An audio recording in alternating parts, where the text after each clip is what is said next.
It was late, almost past office hours, when my phone buzzed. The name flashing on the screen made my chest tighten for a moment. My boss. His voice was calm, deep, and unusually soft. He said he needed help going over a few files for an early meeting and asked if I could stop by his house. It sounded innocent enough, but there was something in the way he spoke, a quiet pause before every sentence, as if choosing his words carefully. I hesitated.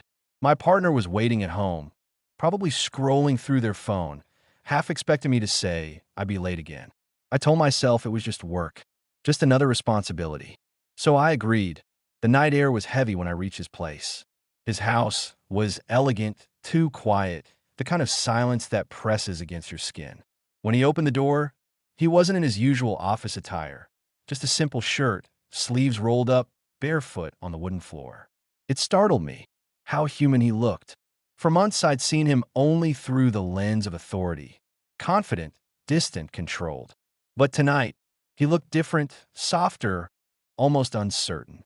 He smiled, that same small, thoughtful smile he gave at work, and stepped aside to let me in. Inside, a warm light filled the living room.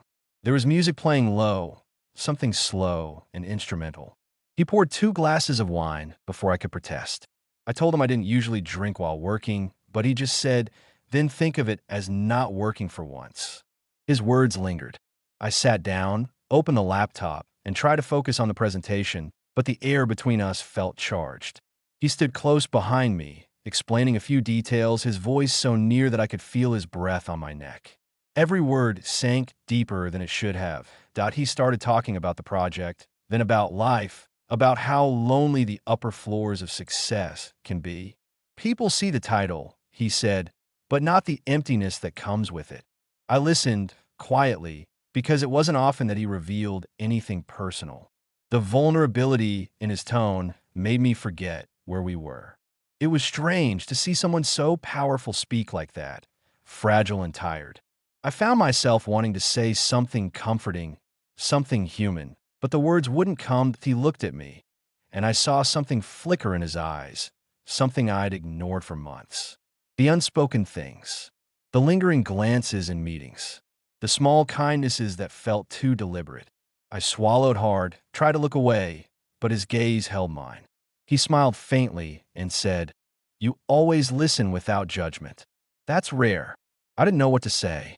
My mind screamed to keep distance, to remember the life I had outside these walls.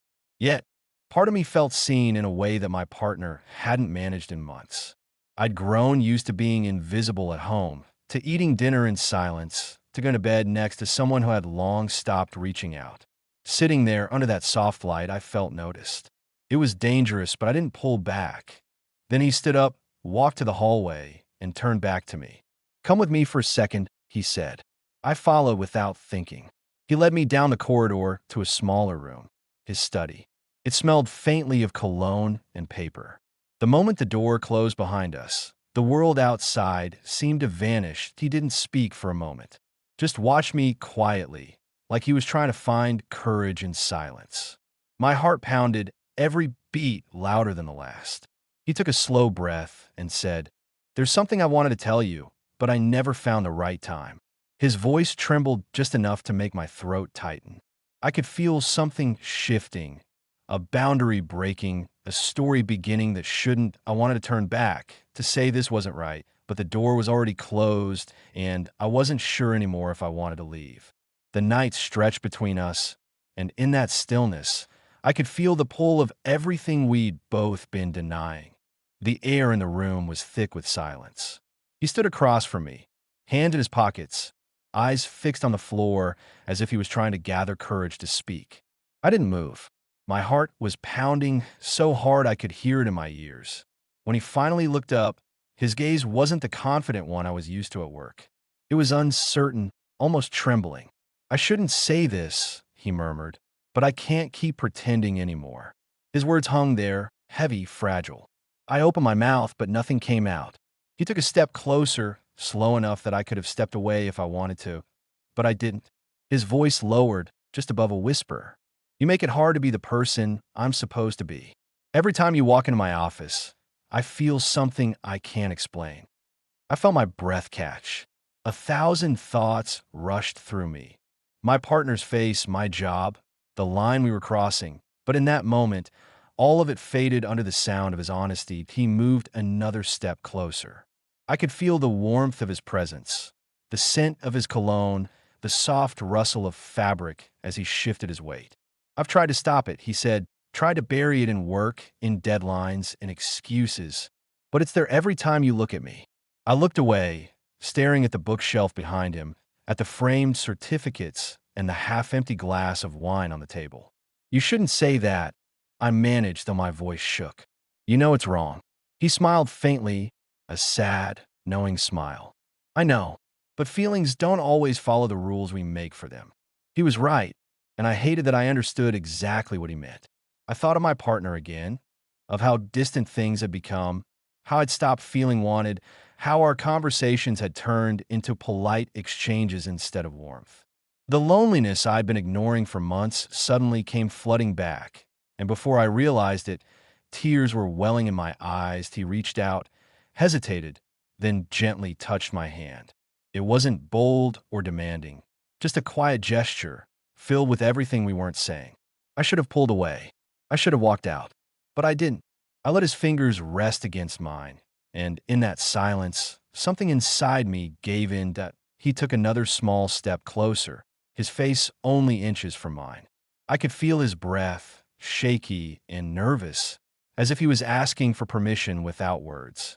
I don't want to hurt anyone, I whispered, but my voice barely carried. I don't either, he replied softly. But I can't keep pretending that I don't feel this. The next few seconds felt suspended in time, the kind of silence that exists before something irreversible happens. I felt the tension between guilt and longing tear through me. My body said stay, my mind said run. He lifted his hand and brushed a strand of hair from my face. The gesture was so gentle it almost broke me that I didn't remember who moved first. Maybe it was both of us. Maybe it was the months of unspoken emotions finally finding a place to escape. What happened next wasn't loud or dramatic. It was quiet, trembling, filled with hesitation and the sound of two people who should have known better but didn't care enough in that moment to stop. When it was over, we just stood there, breathing heavily, neither daring to look at the other. The air between us was electric and broken at the same time. I could still feel his heartbeat through the air, his hand brushing mine as if afraid to let go completely. He turned away first, running a hand through his hair, tried to steady himself.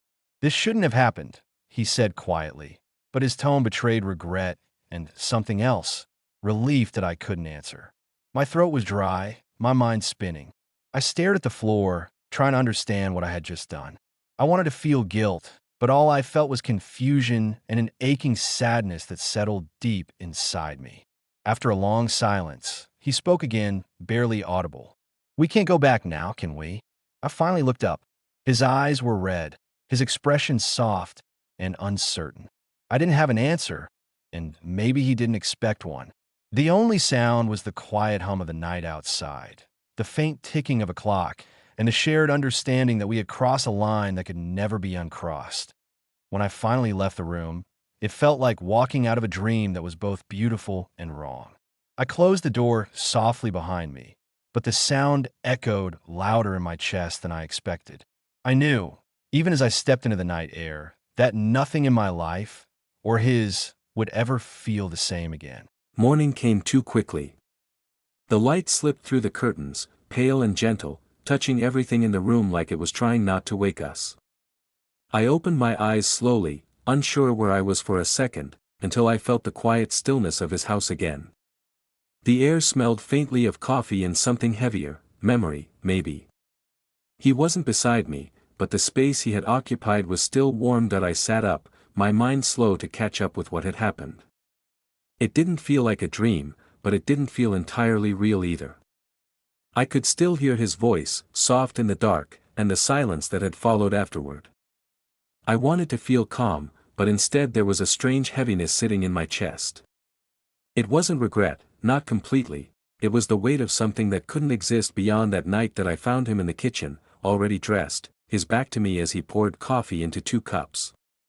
When he turned and saw me, there was a flicker of something in his eyes, a mixture of tenderness and unease.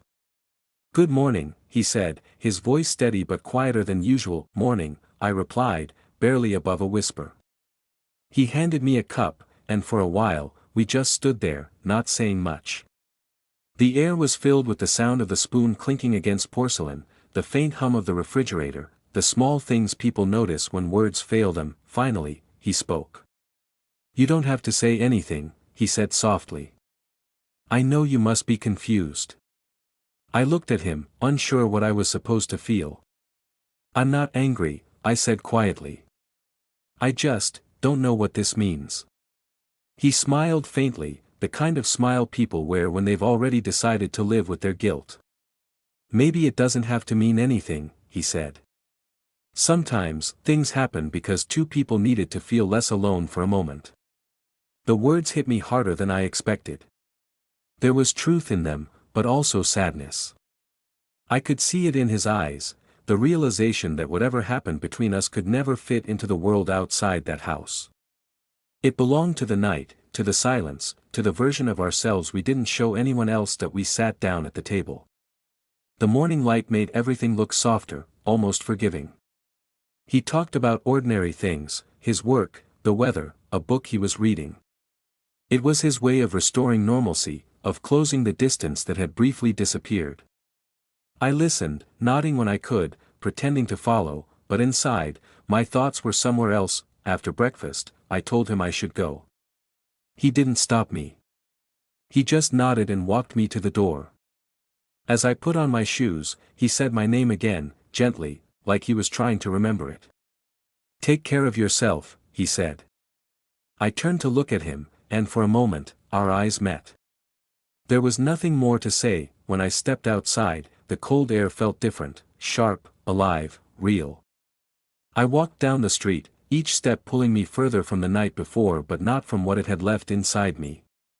My heart was still tangled in the memory of his touch, his words, the look that said more than either of us ever could that I knew it wasn't love, not in the way stories describe it. It was something quieter, sadder, an understanding between two people who had crossed a line they could never talk about. Maybe it was affection, or maybe it was just loneliness dressed as something deeper. As the day grew brighter, I kept walking, blending into the noise of the city. No one could see what I carried. On the surface, everything looked normal. But deep down, I knew something in me had changed. I had seen a version of love that didn't belong anywhere, one that would live in silence, tucked away like a secret I'd never tell. That night would stay with me, not as something to be proud of, not even as something to regret, but as something that reminded me how fragile we all are when we're looking for warmth in the wrong places.